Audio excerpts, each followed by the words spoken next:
skipping my mans at the moment, but Gragas is available and again is a very solid pick as we've seen all the way through today. Stress, so we'll see if that also comes into play. Now, no first pick has been locked in yet, and Gragas has been picked up a lot. I believe that's one of the points you were just making. So whether we'll see him find a place on either team, you have to imagine that yes, he will. But Thresh is the first pickup, and it's been a while since I've seen first pick given to Thresh. Normally, if you're first picking a support, it tends to be Annie. So confident out of Gunwaaa that Thresh is the champion they want. Yeah, and there's a lot of good supports at the moment to the point where you're often seeing people prioritize the top lane, picking up someone like Mundo, and then just picking whatever they didn't pick from the support role. And by picking Thresh first, it leaves open both Annie, Lucian, and indeed Mundo. Yes, there's a lot available here for Triple Lol to pick up, and it looks like JWoww is going to hover over Annie to give over to Dude. I wonder whether they will lock that in. It is an anticipated pick whenever you look at bot lane matchups ever since Tabe used Annie to such great effect in Worlds and previously, of course, Tabe. That was not the first time he's used Annie as a support. However, Modern looking maybe to pick up a Lee Sin, who I feel, if I'm remembering rightly, was banned out in the earlier game, and JWoww at the last second will swap over to Lucian. Yeah, I believe he was, and we made the comment that there are just a lot of good players with Lee Sin when you hit this level, in terms of challenger play. So it just makes sense just to ban Lee Sin as like a blanket ban, but he's being hovered over, and as you said, has actually been changed to a different pick. So Annie is a very consistent pick, and so is Lucian. It's just something you're seeing so often. If you're picking like a pairing in bot lane, it's usually going to be Annie Lucian if you can get it first. And I think with Thresh already locked in, there's not a lot of danger of losing Annie to your opponents, because unless they're playing it in a mid role, I don't really see them actually taking Annie away. So I think going for Lucian there allows them to pick up their AD carry of choice rather than just picking up the support because it's available. Mundo, on the other hand, was available and was passed over in favor of that Lee Sin. Of course, Lee Sin in the jungle, Mundo in top, but in the pick order, I mean Lee Sin not quite as prioritized as much as Mundo, so Gunwaaa may be looking at picking up Mundo for themselves.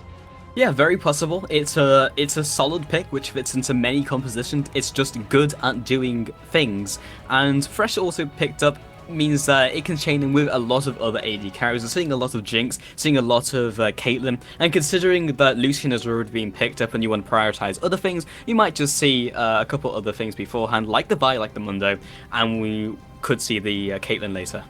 And that's a JWoww pick right there that's being hovered over. Kha'Zix is a champion that JWoww has played quite a few times. Normally not so often picked into Mundo, but if Kha'Zix gets early kills, he can actually prevent Mundo from getting to a point where he's tanky. So watch out for early engagements in that top lane when Mundo is still susceptible to a lot of damage.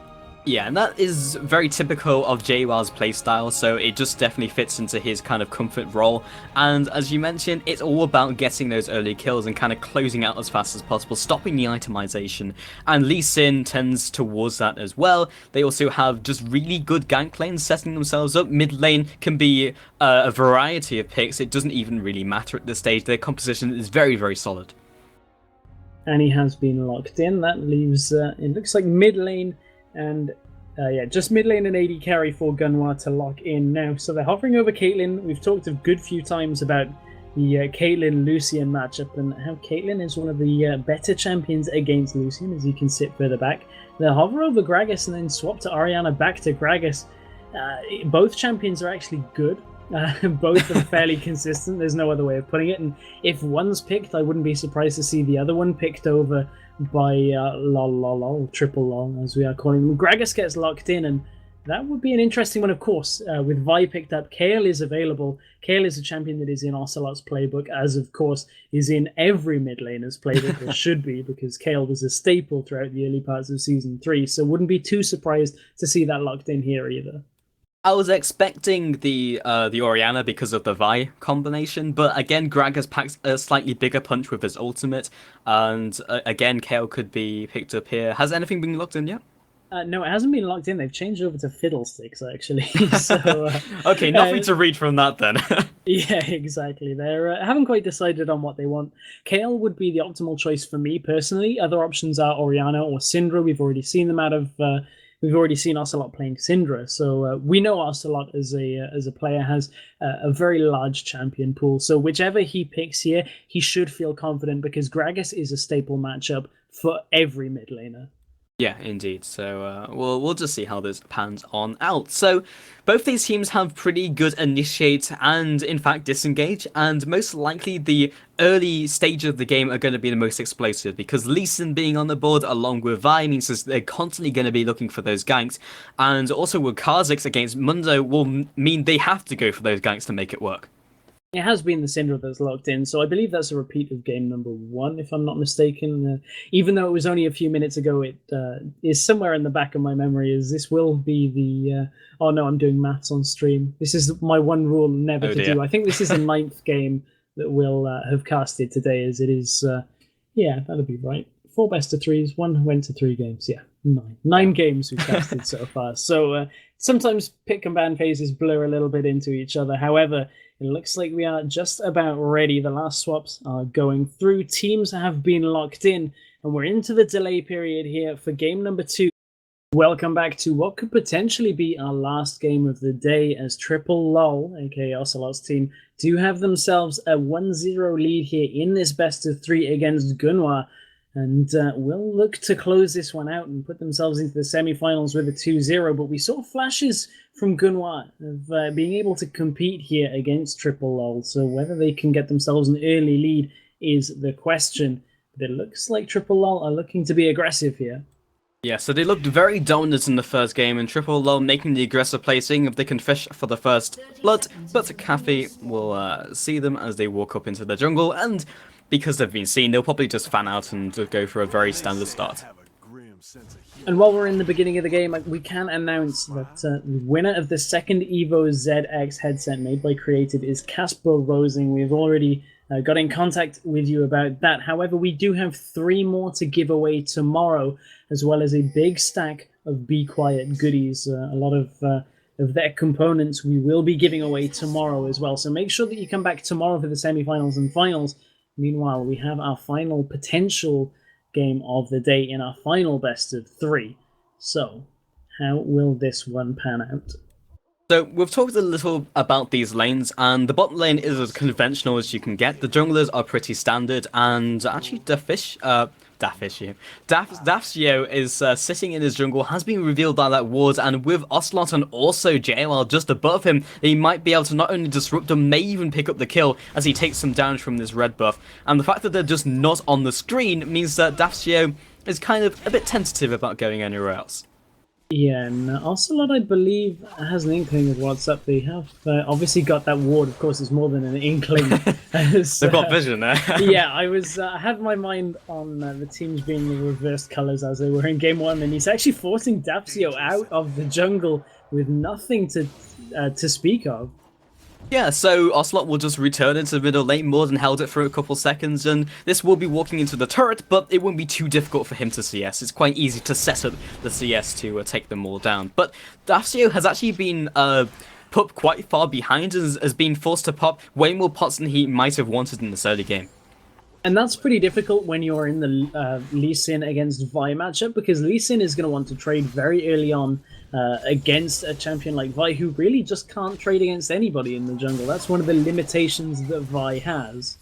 Yeah, and being behind just only increases that problem that Vi it has in that jungle. So right now we're talking about the top lane. In fact, we're talking about the bottom lane because Mystiques has landed a death sentence, and the Piltover will land onto Yuki as he tries to retreat. So already a lot of damage has come down, but they are level 2. They have gotten some extra HP, and the pot has been popped. So we're looking more towards the top lane because Kha'Zix Mundo, Kha'Zix have a rough time unless he gets those ganks from Morden, but Morden opting to go to the bottom lane first.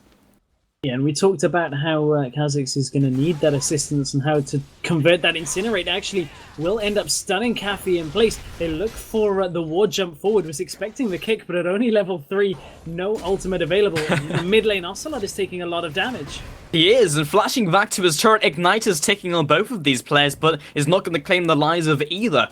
So they will just go back to farming, but Ocelote's got to be in Gragas because Gragas not only has the mana regeneration, but he's got enough for a kill combo. Not very often you see those offensive ward jumps this early on into the game, so caught me a little by surprise then as I was about to call the Dragon's Rage. Luckily, though, managed to spot that out before anything happened. Yeah, I guess you can kind of fake out your opponents a little bit. Like, you see the ward jump, it's like, oh, he's gonna insec, and then you panic flash backwards and then realize you're only level 3 or level 4. So maybe that's what he was looking for, but either way, Morden knows exactly what he's doing. Looking for this gank in the middle lane. The stun will not land from Scatter to weak, and Morden just kind of wanders in, says hi to Gragas, and goes back to his jungle. Mind games, that's what it's all about here at the competitive level of EU Challenger. And you can see Mystiques is looking all the time for those hooks, has positioned himself right around the side of Dude and Yuki, but Dude has a stun charged up. Will they be able to get any kind of engage? Because really it's difficult for a Thresh Caitlyn lane to really engage in if Annie has that stun charged. Yeah, so once again, Vi moves into the top lane, see if he can get anything done. His J-Wow is pretty good at getting outside the ganks because of the leap, and maybe looking to counter gank from Morden, who has in fact not been pressuring the top lane, something we call during Champion Select. So Ping's come into the middle lane, and Vi does not have a level 6, neither does Lee Sin, as we saw earlier, and Ocelote just goes back to farming. Does have himself a little bit of a CS disparity in the early game, although that's not too surprising in the Syndra-Gragas matchup. Until Syndra really gets a lot of her abilities, it's fairly difficult for her to shove out Gragas after those early levels, as Gragas starts to do quite a bit of damage if he can land those barrels. Of course, Syndra will do a fair amount of damage with the balls as well, but it's a back and forth lane, and it's going to be another one of those races to 6 in the middle lane. Yeah, it's a little funny because I called the early game being the most explosive part of the game here, Stress, and this is the slowest part of the game that we've seen so far. But both of these teams have massive kill potentials in all of their lanes. It's just a matter of trying to unlock that kill potential, and it might just happen from the level 6s from these junglers. The ultimate comes down, as you called it, they will be going for this. The knockback as the Vault Breaker came in was absolutely perfect from Ocelote. Yeah, brilliant scatter the week with locking down Vi, and I mean, Vi isn't level 6, neither is any of the junglers, only really Gragas is level 6, but that's the difference between Vi's ability to gank at this point in the game and when she's hit that level 6 and have Assault and Battery available, because you cannot be stopped until the very last second of that animation as you get grabbed up into the air. The channeling, you cannot be CC'd in, so that's the difference. Vi not able to convert that gank, and now we're into a pause. It is Gunwaaa again. Hopefully won't be very long. Pretty similar to the first game. We had a brief pause.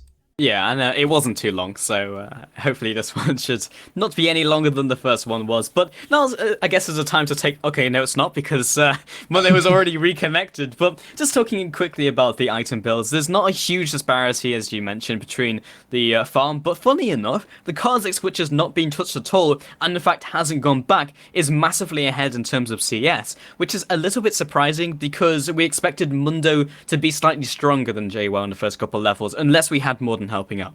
Yeah, and J-Wow was going to have to recall soon to get some itemization against Mundo. I mean, Mundo with a Giant's Belt is almost, I would say, especially in a 1v1, won't get burst down by J-Wow. But with help, still possibly could. But extra itemization on Kha'Zix would go quite a long way to helping them burst down that Mundo. So expect to see J-Wow recall fairly shortly after pushing this wave through. Yeah, so Yuki in a bottom lane does not have a support to really defend him out, but he doesn't have too much to fear from Mystiques, who will not be able to hook through those minions because he is not running Smite. So Yuki just going to walk on back and wait for his support of Annie to walk back into the lane. So most likely the first blood, since the explosive cask has already been used, is going to be either in the bottom lane, because we've seen that these lanes definitely have potential to kill each other from the first game, or most likely in the middle lane once explosive cask comes up again.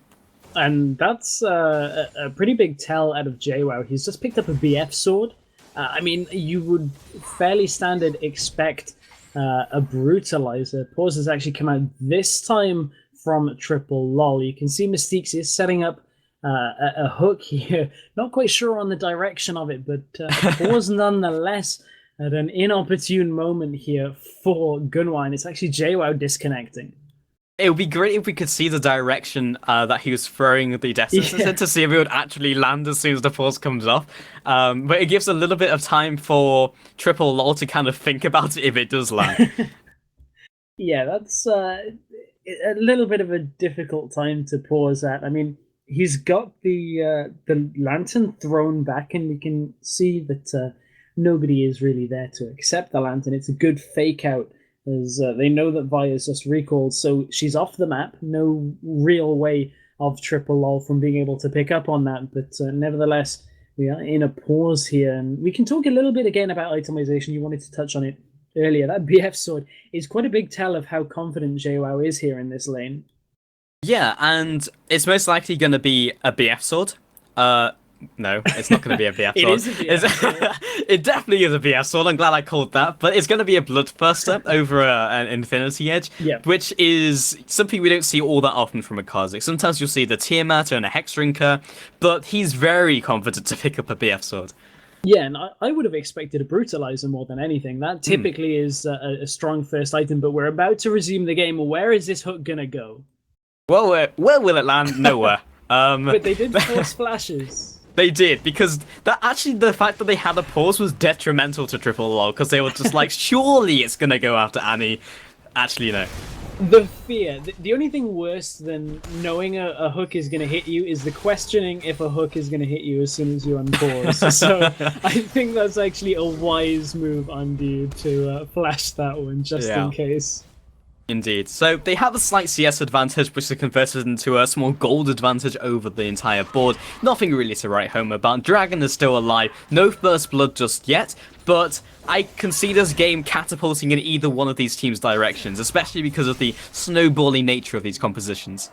And the snowball nature is a little bit more prevalent for Triple Lol. I mean, you've got a champion like Kha'Zix who is, of course, going to get the resets in the team fights, provided you can get that first kill. And who better to ensure that you get the first kill than Syndra? She has incredible burst. You can pick one target off, make sure that Kha'Zix is able to keep dealing damage. Yeah, the team fights are a little bit janky in the sense they don't have like a clear tank who can draw aggro. They don't have maybe just the general beefiness that a team fight composition has, but they have the potential to snowball out of control, and they can do that from the laning phase, to the point where if they do enter a team fight, then they're just simply stronger. And that's what they're looking really towards. That's their early game objective. They have to be careful this game doesn't go on too long, and Dafsio is looking maybe to stem JWoww's aggression before it starts. Yeah, Dafsio in the top lane knocks JWoww back. He's unable to retreat to his turret, and there's the first blood. You can see that JWoww even was aggressing onto Mundo, figured he could get the kill with a second rotation, but with the presence of Dafsio and that Assault and Battery, that is an important first kill there. It does go to Vi, but it does mean that Kha'Zix isn't starting to pick up that itemization. Yeah, Kha'Zix is actually farming basically perfectly. Ultimate from Gragas knocks back Ocelote in the middle lane, and neither of these burst mages pick up their kill. Ocelote really would have liked to have had a kill there, but obviously will be content with pushing into the tower himself. That does allow him to roam. He can either look to take the jungle away with those with that Wraith Camp, which looks like what he's doing, or possibly even join his teammates in the bottom. Oh, and that is the second Tibbers of this series missing. And I don't think they even juked out of that. I think it just came down and there was nothing there. So Dial's going to have that on cooldown for quite a while now, even though that the overlay for Spectator doesn't show that and confuses us casters many times. Yeah, it is a little confusing, but you can see Morden is really pressuring the jungle here from Dafsio, and while Dafsio's been getting kills, Hook doesn't quite land. While Dafsio has been getting that kill up in the top lane, he's been losing his jungle, but has somehow maintained equal farm with Lee Sin right now. Yeah, indeed. So, Lee Sin, talking about him, Morden is just hanging around the middle lane, seeing if he can get anything done onto Gragas, who does actually have the Dragon's Raid, so that ward jump will result in the insect maneuver, will land the Q and the stun, but unable to land Dragon's Raid quite in time. Did have the flash, though. Yeah, forced the flash out, and I thought for a second he might have Dragon's Raged him backwards, but that was a solid play there, flashing out from Gragas, and keeps the Dragon's Rage available for his next gank. Yeah, Morden could have also flashed behind the flash from Gragas and then done some flashy tricks, but Vi was also coming in from the side, so I don't think it was really that necessary. That's a lot of flash. It was. So much flash. Now, fairly standard itemization on Dr. Mundo is to go Sunfire Cape first. Of course, the armor is going to help him against the damage that's going to come out from JWoww, and you have to question that, can JWoww burst through Mundo? if Mundo stays at this health, yes, he can, because Mundo at half health isn't going to regenerate that quickly during a fight until he pops Sadism, so Kha'Zix maybe has an opportunity, but JWoww is quite low himself. He's only just above half health, so can't really afford to be too aggressive, because that Burning Agony is going to do a lot, and both junglers converge in this top lane. Yeah, and Morden finds himself Dafcio, who still can't trade up against him. Q lands, jumps over the wall with Vault Breaker, and JWoww just returns to farming. He kills very quickly, but also dies very quickly, so it's an engagement they have to be very careful about. Yeah, very, very careful about indeed. JWoww will manage to sustain himself back up to around full health, so maybe we'll look to go aggressive now. They've got good wards in and around the top lane to prevent Dafcio from getting up into the area. But just going to give JWoww a little bit of peace of mind while he's sat in that lane. Meanwhile, Flash Tibbers. And at this time finds its mark, but not going to be quite enough damage as the Dark Passage shield will protect her. But the bottom lane will surely fall off the back of it. Yeah, they aren't going to focus the tower down, however, as Tibbers blinks back onto the screen. They will tank that one up and look to take down the tower after figuring out there's not really that much kill potential there. Stun does land again. Mystiques is in trouble. And maybe the kill potential is the hook will land onto the minion, but the counter gag, Mystiques instantly drops him with a powered up auto attack. And indeed there wasn't kill potential there, Stress, you were right. And Triple Lol just hesitated. They went for the kill, went for the tower, went back for the kill. And when you make these decisions that change all the time, that's when you start giving away advantages, because they didn't get anything from that, apart from overstaying and dying for it. Morden's looking for a kill in the mid. Yeah, and does not land the Q, and will be backing off. Morden was looking, but unfortunately Lee Sin is blind, so his hearing let him down on that one. Yeah, or sometimes it's a smelly enemy that gets it, but Gragas apparently does use aftershave, so. I would imagine though that he would be fairly good at hearing Gragas, right. Unless Gragas is the most. He's pretty quick on his feet, man. I mean, the body slam. He's pretty good at running away from those ganks. He must be fairly light-footed. Yeah, and Gragas known as a counter to Lee Sin. Okay, so back onto this game. Yuki just farming this one out and has a very similar farm to his lane opponent. And this is the first time I actually looked at my scoreboard and I was like, his lane opponent of Gragas. Oh wait, I haven't adjusted my scoreboard yet. So, okay. Yeah, it hasn't been adjusted quite yet for you, but oh well. That's neither here nor there as we return to this bottom lane action. Teleport has been used, looking for the hook, doesn't quite land. Can they land the cleaver? They might go for the dive. Mundo was definitely tanky enough. Tibbet comes down, locks up too. They're actually getting chunked, but Yuki already falls, and that was a successful teleport. Yeah, good teleport play out from Gunwaaa, and with the dragon still available, Modern is around to contest this, but they may look to pick this up. Yeah, and Dragon will be falling, so Morden just hovering around the outskirts of this, but does not want to get grabbed right here, especially with that lantern already placed down. Means that they can follow up onto Morden very quickly. And I'm glad that the chat has caught up and fail fishers have entered the chat. Fail fishes all around. JWoww picks himself up, turret in that top lane. That's what he was looking for, that teleport play out of Gragas. Out of Gragas? No, out of Mundo. I mean, they're fairly equal in size, but not equal in nature at all. But teleport out from Mundo has meant that top tower has fallen in favor of Triple Lol, and will give JWoww the ability to roam a little bit more now. Yeah, so Dafcio has again picked up the Spirit of the Elder Lizard, which is a very aggressive play. We saw this last time from him and did start to work off, but it requires him to really start racking up those early kills and has actually paid off for his team. Morden find himself Dafcio in the jungle, both of them with red buff means that no one's really going to kill the other. Well, Lee Sin will win a protracted engagement, but Dafcio is is going to get out of there with no problem. And bottom tower finally falls to Triple Lol. And JWoww has taken a little bit of a unique build order here. He went for that BF sword first, then picked up the Vamp Scepter, then the Tiamat after picking up a pickaxe. He's built a lot of components and then made them into the full items. So he's looking for that flat damage to really try and get the resets, which I guess is kind of an adaptation of that triple longsword build, but just with a BF sword and a pickaxe. Yeah, indeed.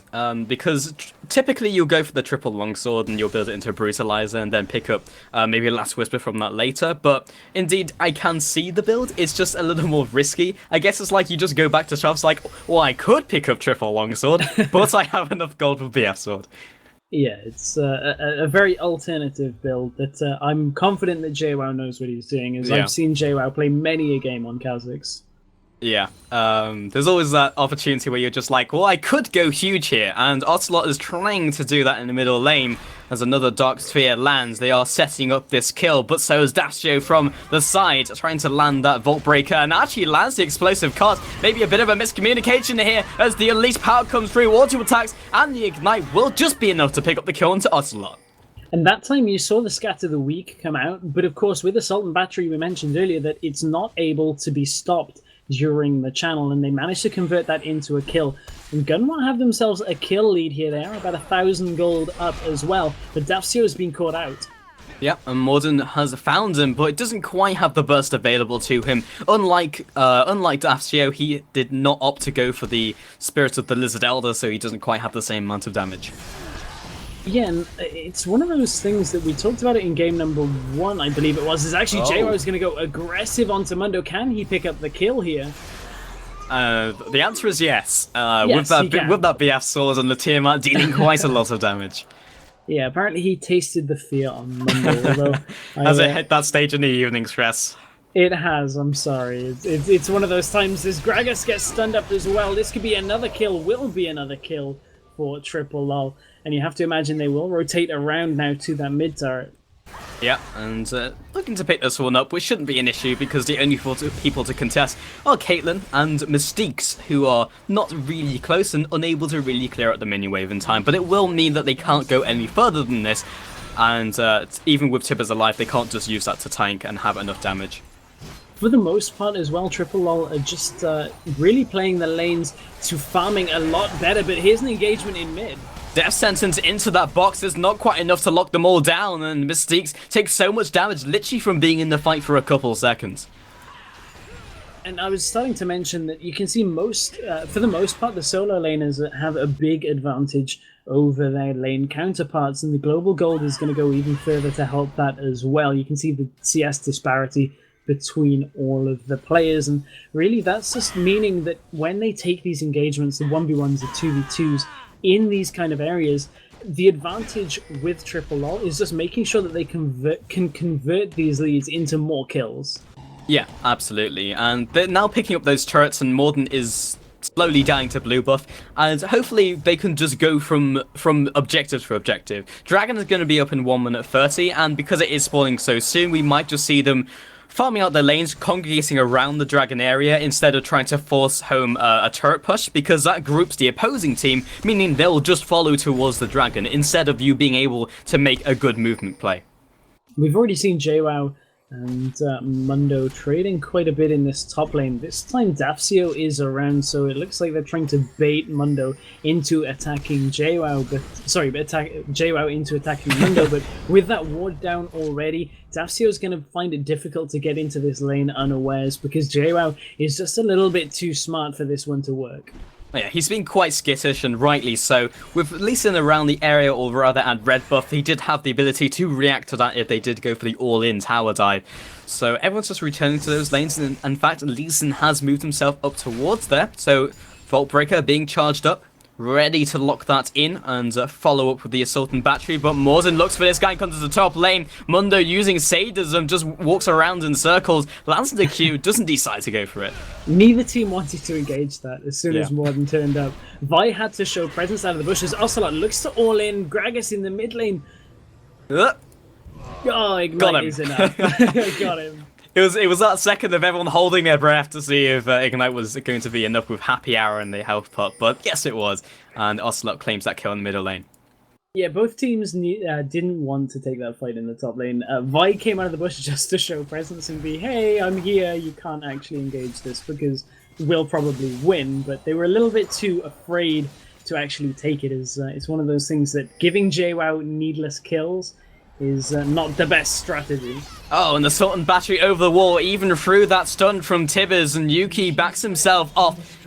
Ace in the hole should not be enough. In fact, Barrier has come down right at the right time. Dastio dives from underneath the turret. The Vault Breaker damage is quite extreme. So the 1-for-0 trade, but Annie still coming for this once again. Warden comes out, and the rest of the cavalry knocks him back, does not disrupt the recall, but Dial does that anyway. Gets one, gets the reset. Void Assault has been popped, jumps onto Kathy, and there's the second.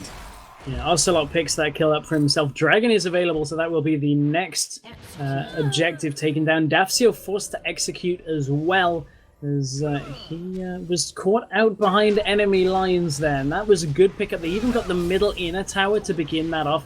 JWoww managed to pick that off and then rotate around. So a good power play overall by Triple Lol, and they established themselves a gold lead. Yeah, a good couple kills, a good couple objectives, and that's just very solid. They'll be quite happy to just fall back here, get some items, and then try and rinse and repeat.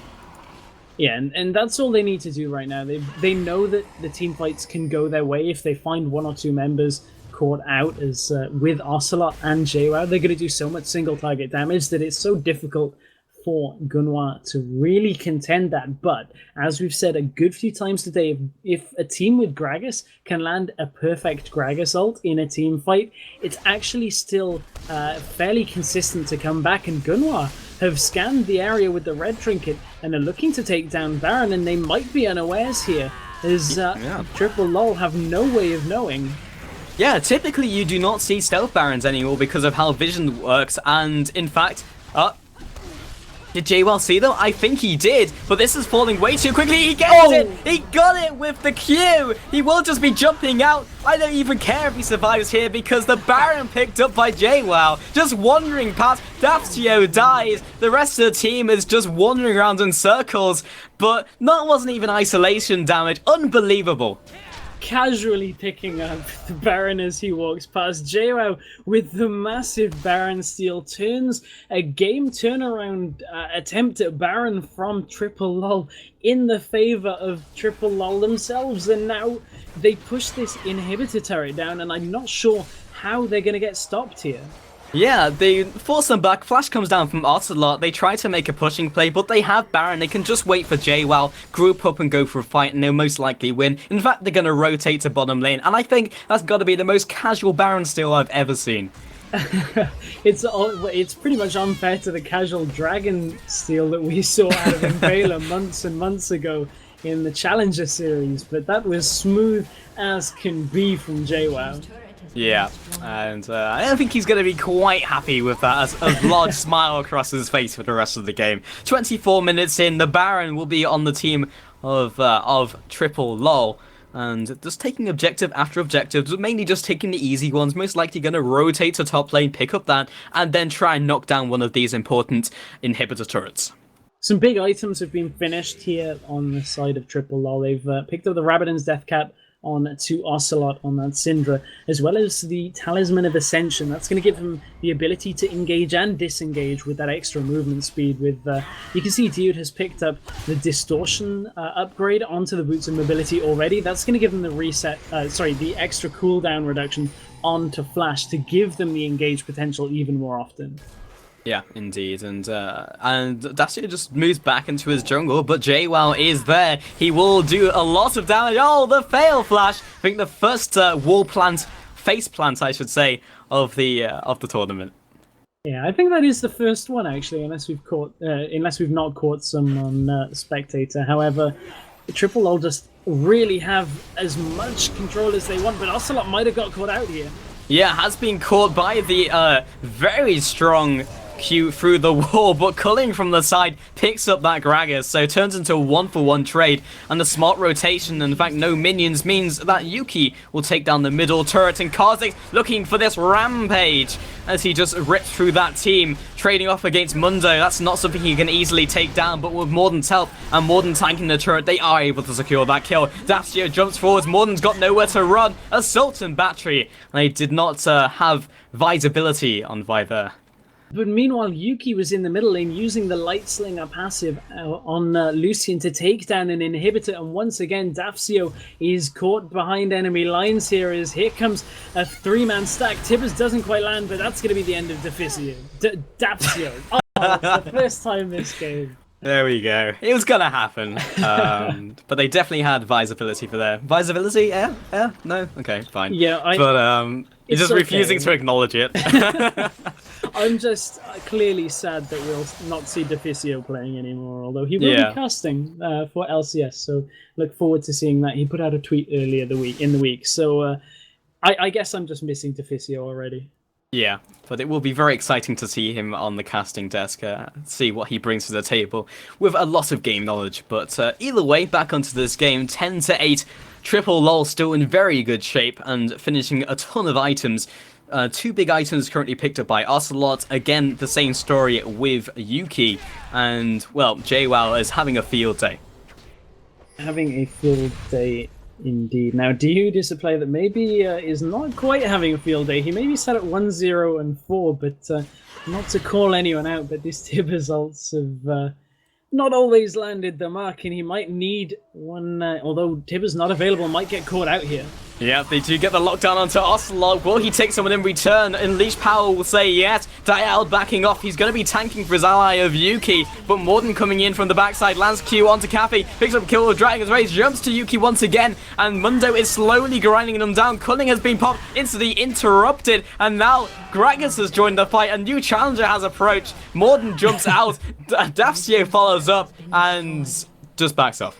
The difficulty they have here, though, is if Lee Sin can delay, they've already got super minions pushing in through the middle, and there's enough ward control around here that Lee Sin can land the Sonic Waves and just stop the recalls of all of the members of Gunwaaa here, and there's already supers in the middle lane. Thresh isn't available to stop them. They're likely to get at least one Nexus turret here. They will take the first. Not sure if the second will be available, but Gunwaaa has been busy pushing in through the top wave himself. He gets an inhibitor turret and a nexus turret, and it was legitimately worth it for Lee Sin just to be a nuisance right there. And that's what they get. And the Baron will be up in about a minute 30. Morden is still not letting Dafsio recall, maybe to his own peril. Like, you can stop now. All the threat has been removed, but the dragon will be taken. Your team has respawned. Calm down, Morden. Pipe down. Just wanting to pick up a kill for himself. He's 0-1-7. He's thinking, team, come on, give me something here. But Morden finally gets to recall and regenerate his health there. But clearly his job was done there. That was a lot of objectives getting picked up by Lololol with that funny little passage of play from Morden. Many lols to be had, but the real Ocelote is currently sitting in the jungle waiting for a real player to pass him by. It will be Cafe, who actually just escapes with his life. Fine, no problem. I thought you were going to be bad-mannered to our teams again, but... No, never. Nevertheless, that is a red buff picked up for Yuki. We will put that to good use, of course, with the auto attacks, which will get the slow and the damage from red buff. And finally, Mundo has been able to take down that top lane tower, but he's got Gunwaaa in that lane, and you can see that even Mundo gets chunked through by Gunwaaa fairly easily.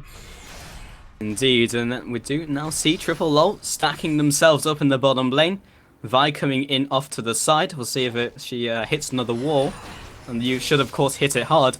Coming in from the side, that show actually gets blocked. How does that even work? But Ultimate comes in. The huge box comes out as well, locking them all down. Mundo has returned it to his first fight, but Lololol on very low HP. Tib has actually blocked the Q from Mystiques. What a strange turn of events. And all this is doing is buying time for Gunwaaa, because here comes the re-engage.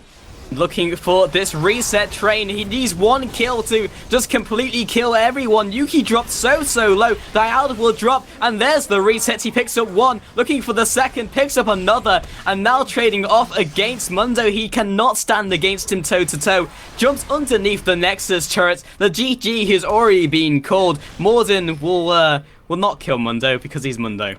He is Mundo. Gunwaaa got close though, and Gunwaaa removed Caitlyn, didn't even see her die. That's just a crazy Kha'Zix being able to take them out that quickly. fairly standard from what you'd expect from Kha'Zix. The inhibitor does fall. That'll probably result in, it will result in all three being taken down. Of course, they will have the position for that, so they don't look to close it out quite yet. But 3 waves of super minions is going to be very difficult to deal with. And Defcio is running away from Ocelote until he has his cooldowns, and will then be turning around onto Ocelote, but the rest of the team are converging, trying his best to get out, and the Lantern should be doing just that. Yeah, so with the 3 inhibitors down now, Lololol will have major map control in this game. Baron is back available after the Miracle Steal earlier from JWoww, so all Lololol have to do now is rotate around, take out that pink ward, take down the Baron, and there's nothing that Gunwaaa can really do about it, unless they can get a Miracle Casual Steal like JWoww did. Yeah, that could happen from Defcio. It's very likely that he'll not be able to hop the wall, though. Yeah, well, either that or Gragas with an explosive cast. You're looking at either ability might be able to steal it, but it's a big ask now for Gunwaaa to really be able to pull that kind of play off. Yeah, we'll see if they can do it, but it's kind of their last chance before the curtains fall onto this game. Ocelote just throwing out some of that harassment for the rest of the team to maybe sweep up the mess on aisle 3. Morden trying to find himself the ward jump, doesn't quite happen. Nice flay at the right time from Mystiques. And now Lolol have found themselves in the base. This is where they want to be to close out the game. Of course, there's no surrender vote coming through, so they're going to have to do this the old-fashioned way by taking the team fight, and here we go. And killing Defcio almost immediately. There's 1 reset, there's 2. Can you get the Penta? The perfect way to end the day. Cassidy jumps onto the spawn pad saying no. Mundo is so incredibly tanky. That'll be the Nexus turret falling, and Syndra picking up the kill onto Mundo. The Nexus will drop, and that's GG to Lololol. GG indeed. That means Lolol will advance to face Super Team EU Kappa in the semi-finals tomorrow, and we'll be giving you some more info on the semi-finals now, but well played to both teams and all teams, in fact, from today's round of 8 here in the Scan Invitational, powered by Creative Sound Blaster, Netgear, and Be Quiet. Now, here's that all-important information for tomorrow. Tomorrow we'll be starting once again at 12 CE.